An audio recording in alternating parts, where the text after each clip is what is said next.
Just past the Seychelles airport, there's a dirt road that goes up to Dakota Ridge. If you take that road and you look to your right, you might spot a really long driveway with a locked gate. That's the Pinecone Range. And that's where you might find Allan Harding practicing for the Olympics. Can you need one more? One more, sure. Like, I can do this all day, Dom. Yeah, I'm just getting started. Allan's an air pistol champion. He's got the medals to prove it. National championships, not to mention the stickers all over his pistol grips showcasing all the competitions he's been to around the world. He's not messing around. Now, if you're wondering what an air pistol is, well, it is different from a typical rifle or a handgun. Air pistols use compressed air to fire a projectile at a target. What you're hearing is Allan firing a .22 caliber bullet, so that's a pretty small bullet, at a 2-inch bullseye that's 50 meters away. Basically, he's firing a dot at another dot. And more often than not, he's hitting that dot. Now, his competition career, it's had its hits and misses. Notably, there was even a roughly decade-long gap where Allan didn't even get to go to a range, didn't fire a single shot. He'd moved to Vancouver at that point, and life there proved challenging and heartbreaking, and pursuing his choice of sport at the time just wasn't possible. But then he moved back home. He moved back to the coast to reconnect with his passion, to reconnect with his community, and to reassemble everything that makes Allan, Allan. Allan, on the coast, for a living, you're a coder, you're in software. Yeah. For your sport and passion, you're a shooter. You also DJ and run bingo nights, rock and roll bingo nights at the 101. What's the connection between air pistol competitions and DJing a good dance night? Yeah. That's a good question. So now, when he's not working a software job or DJing at the 101, you'll most likely find Allan out at the Pinecone Range, aiming a small dot at a slightly bigger dot and gunning to earn a spot on the 2028 Olympics team. Of course, making that team is anything but a sure shot. This is Secret Sunshine, the podcast about the folks who make the most of life on the Sunshine Coast.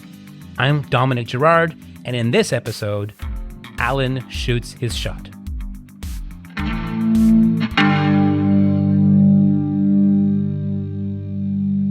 So as this episode publishes, we're heading into winter. And winter is traditionally a quieter time for real estate. But some of you are maybe thinking about next spring already. Is it time for me to move? Is it time for me to buy, list, sell? If you're wondering about that, a great person you want to talk to is the sponsor of this show, Nico Coastal Homes. You'll hear from Nico a little bit later in the episode, but honestly, as far as straight shooting advisors go, you can't miss with Nico. Check out Nico at nicolearnett.ca or grab a link in the show notes to this episode. Now, let's get into my conversation with Olympic hopeful Allan Harding. It's a conversation that was recorded at the Pinecone Gun Range just a few weeks after he'd returned from a nationals competition in Ontario. That's where we start. How high were the stakes for you at your most recent competition? Pretty high. But I think that was pressure I was putting on myself, right? Having been a 4-time national champion, in your head, it's like, I'm going to make 5-time, which I shouldn't have even been thinking about. I shouldn't have even been putting that pressure on myself at all and just not even worried about it. Just gone and shot, which is technically what I did, but I know in the back of my head, in some little corner of my brain there, that was floating around in there. It's like, you got to do well. You got to get 5-time national champion. And that's, you have to be really careful with what you're thinking about leading up to, and especially during the competition. Like I'd say it's over 90%. Like, it's never mind the physical stuff and everything. Like, you need to really have mastery over your thoughts and what you're focusing on during the competition. When we talked before this interview, you mentioned LA 2028 is kind of like your last shot at this thing. I think so. What does that mean? Just aging things that come up. I've even noticed that eyesight, it's slowly degrading. And so it's just like as I'm focusing, my eyes get tired more. And just how much more investment in time and energy do I want to put towards that? Part of me is like, no, just keep going. Just see how far you can go. And then another part is like, try for that one, put the effort in, really make a go of it. And after that, know that you did your best kind of thing. This one audacious goal. It is pretty audacious. Yeah. It's tough to do. It's, and that's part of the appeal. It's like, can you be that good? Right. And Yeah. yeah. But Allan, just a couple of minutes ago, you talked about how you brought pressure to yourself in your latest competition. Yeah. And the Olympics goal is a level of pressure. I mean, it makes sense. Of course you want to shoot for that. Yeah. No pun intended. Right? But it sounds to me like it's a story on how Allan manages pressure generally. What's your relationship with all that kind of pressure? So 100% agree. It's interesting because every time I take a shot, whether it's at the range or even just visualizing it, it's, that final shot at the Olympics. Like that's what's running through my head, even just in practice. Can't help it. I can't help it. But I feel like if you just get there, it's this thing where pressure's almost off. Now it's just like, I made it. I'm here. I just got to do what I've been practicing for the last, 30 years. Yeah. It sounds like there's a mindfulness practice at play here for you. Oh yeah. And I've gotten to a point, I did the math once. I've well over 500,000 shots that I've taken. Oh my God. And so when you do something 500,000 times, you've got a pretty good idea of how to do it well, how not to do it well, and just how to approach all those shots. And going through that process over such a long shooting career, I can tell like when I'm focused and in that zone, and it's almost like the state of flow that a lot of athletes will talk about. I've got my set routine that I go through. I know exactly when I'm taking breaths, how long to hold my breath, how I'm going to inhale, exhale, all these different things. And kind of have that all dialed in. So I know if my brain just shifts just a tiny little bit, even just some random thought, oh, I'm feeling a little bit thirsty. That tiny little thought just is enough that's going to throw my score off a little bit. Just having that break and focus where it's just like, oops. Right. So it's like you've been able to attribute it. Yeah. Oh yeah. And so now I know it's just like really down to a tiny detail. It's like, oh, I was anticipating that shot, and it could be any number of things. I see what I did there. Mm-hmm. I was thinking about my taxes for a split second or whatever. It's the wrong time to be talking about taxes. I know, but just using that as an example where these rogue thoughts will just come into your head, and you have to, that's enough where it's just like when you're trying to focus on something so tiny, you got to steer them out of the way so you can stay back in your shot performance, right? So Allan, so that focus on that precision shot, on that, I mean, the whole world around you going down to less than a millimeter. Right? Yeah. What is it about that little tiny micro moment that makes you want to pursue it over 500,000 times, 500,000 times already? There's this place that I go when I'm in that spot where it's just like, you're not even really thinking. It's just very bizarre at times because it's like I've shot in finals where afterwards I'm like, especially the times that I've won the nationals, during that process you have 50 seconds to take a shot and everyone's kind of doing the exact same thing. You're just somewhere else. It's hard to explain, but it's like it's almost a different plane of existence. Like even just visually, there's a lot of blackness that I just so focused. I'm not aware of the crowd yelling and screaming in the background. Like it's just gone. Everything fades away. And I don't know, I find it like this beautiful moment of peace where I'm just like, you can't even think the thought of like, whoa, where am I right now? Because then you can't, because you've broken it then. You're broken out of that.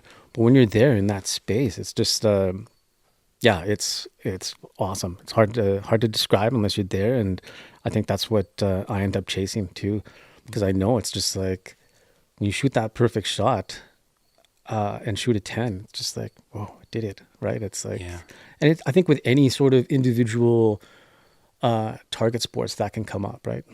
Archery, golf, darts, right? Sure. It's like, oh, I did that. You just said it's hard to describe. So my next question is, can you describe? Is there a sensation? A couple of things I know happen.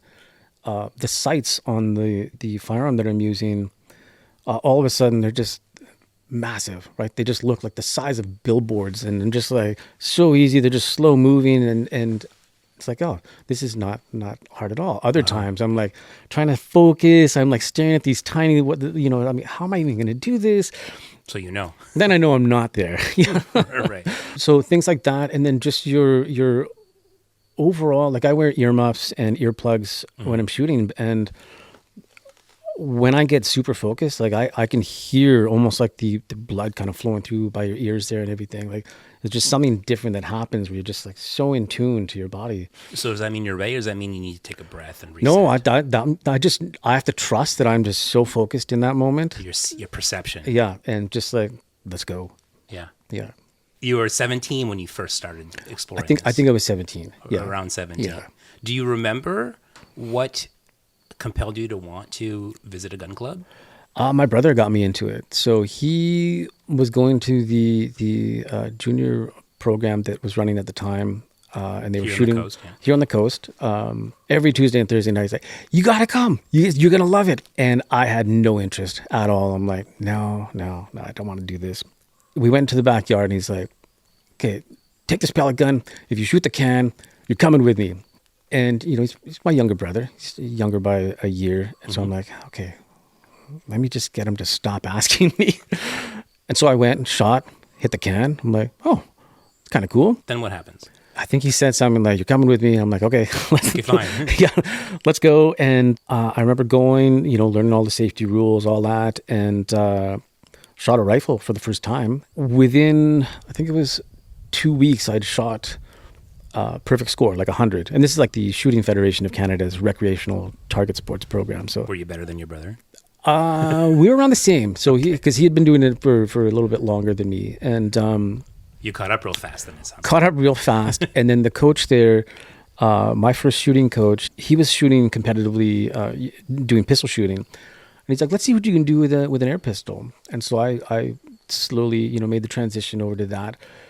And enjoyed it right away. I'm like, oh, this is pretty cool. And you start to read up on more on it. It's like, oh, this is an Olympic sport. You can go to all these different competitions around the world. And yeah, that's kind of what got my start there.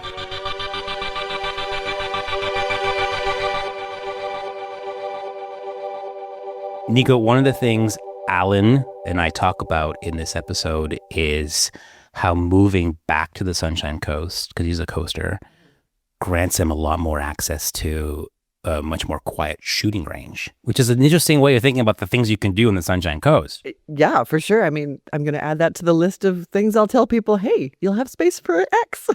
Quiet air pistol shooting. This season of Secret Sunshine is supported by Nico Coastal Homes. Now, Nico is one of the top realtors on the coast. You've heard me say this before because it's true. What's also true is Nico genuinely understands why people fall in love with living here on the coast. I mean, jokes aside, it's pretty cool that Allan feels like he can practice much more what he's doing here than back in the city. And I wonder if a version of that comes up of people trying to escape the city. Absolutely. That's always a huge feature of the coast. So Allan's story is very typical. People have a hobby or a passion or a project they want to do that the city doesn't allow for that, or they've always hoped they can do it. And so, hey, here's a place. It's wonderful. It's close by to a lot of other things I may need.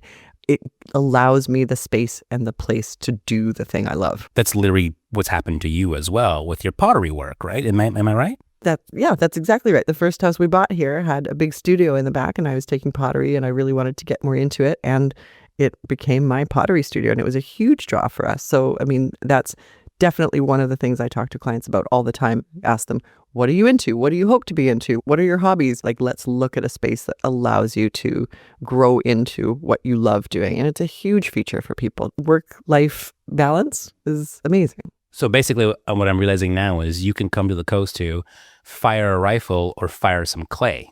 Ooh, yeah, you can.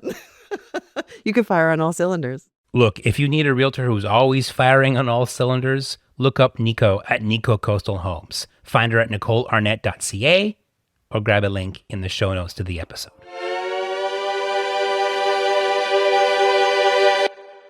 Did you ever find yourself as you're really blossoming into this passion, did you find yourself in a place where you would have something happen to you and you needed to process it by, I'm getting in the car, I'm going to the range?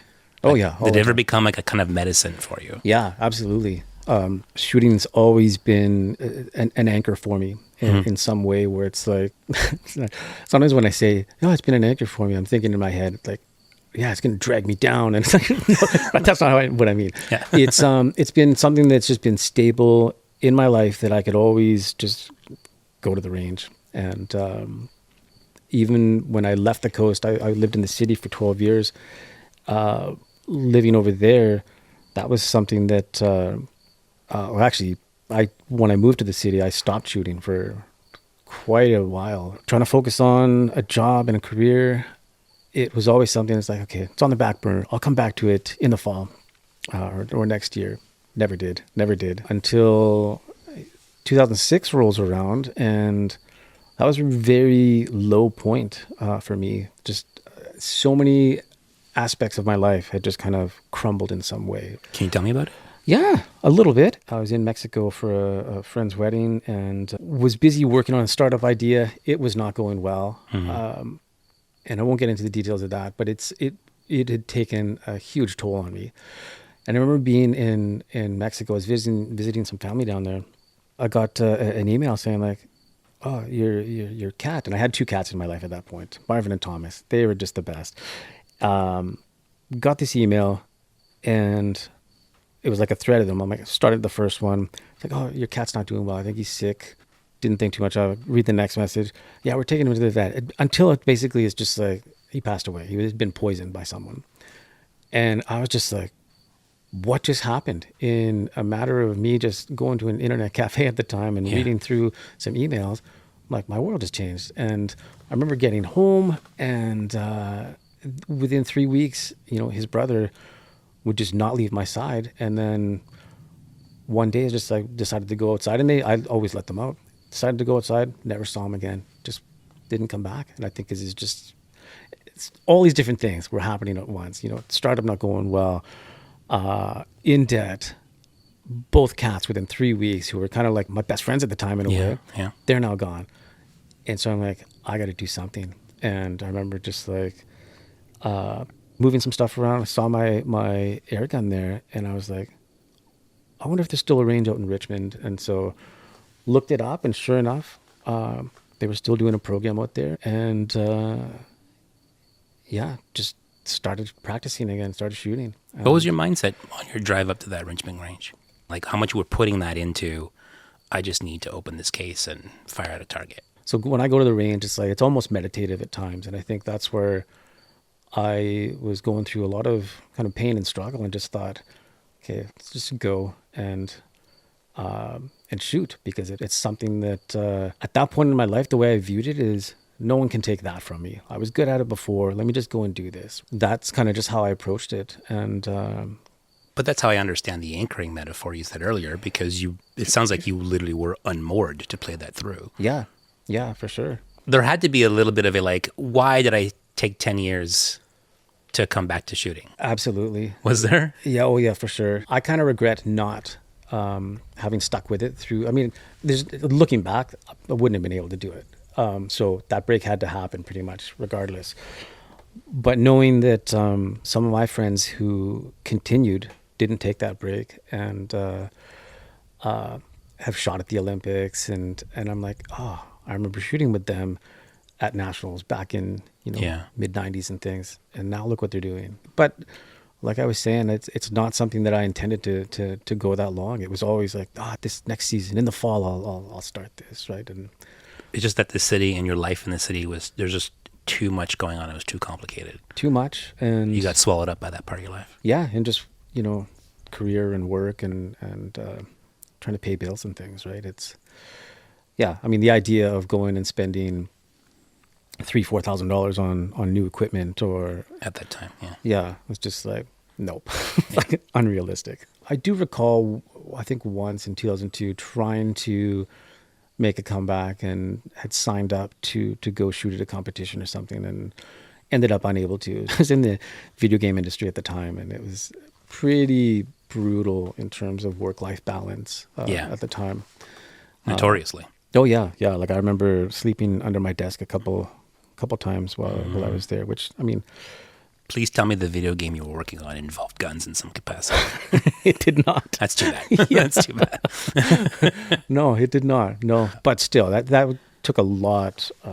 That was a big toll on me back then. That grind culture, that crunch culture. Right? Yeah, which is one of the reasons I had left to go do a startup, but that ended up being its own struggle. I just was not aware at the time of how much effort and just resources that it took to do something like that, right? It's one thing to have an idea and try and get something off the ground, but yeah.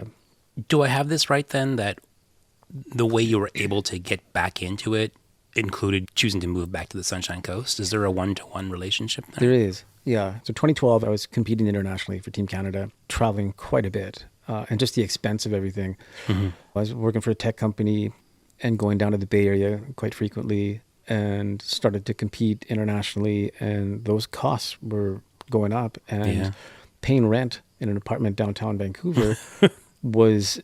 Say no more. It was starting to get really expensive for me to have 497 square feet and an underground parking space when I was hardly ever there. I averaged 70 flights a year for a few years there, and pretty ridiculous, right? You're just like living single, constantly just on the go. I'm exhausted hearing you say. Yeah, and I mean, it was fun.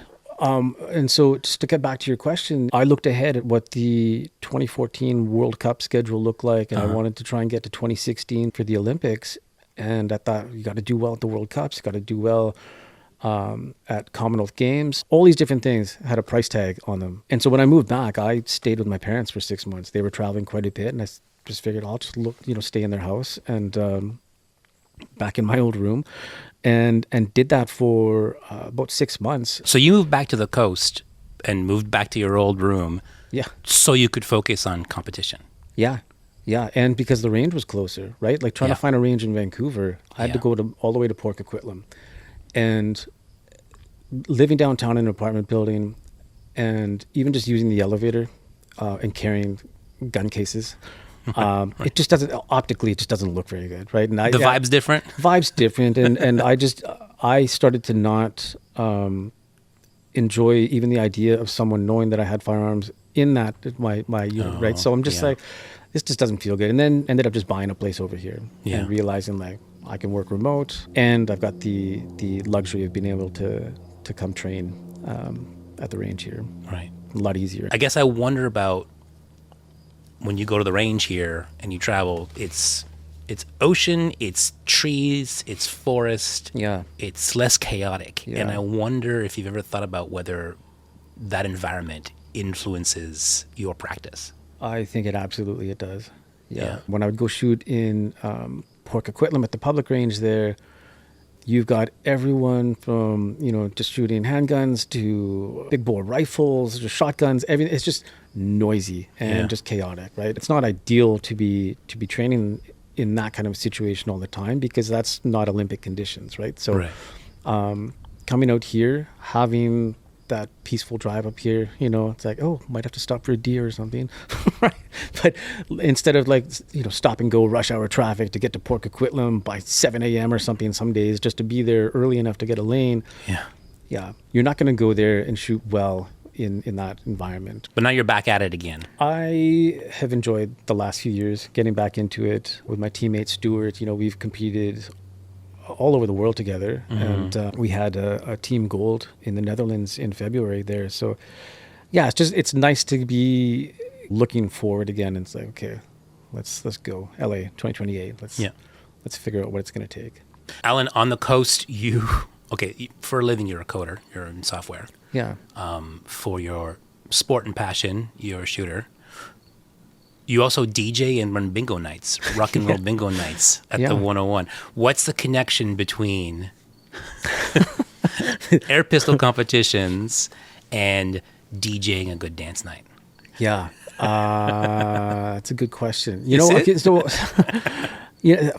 For one, it's a creative outlet for me. So it's something that I get to go and just play and have fun. And I've always enjoyed music, listening to music, and I used to produce and throw events in the city when I lived in the city there. Yeah. So, yeah, it's something that I've gotten a lot more into recently. And also, there's a huge technical aspect to DJing as well. It just seems to me that coding, DJing, pistol, they're all about precision. Yeah. So you seem to be in pursuit of precise things.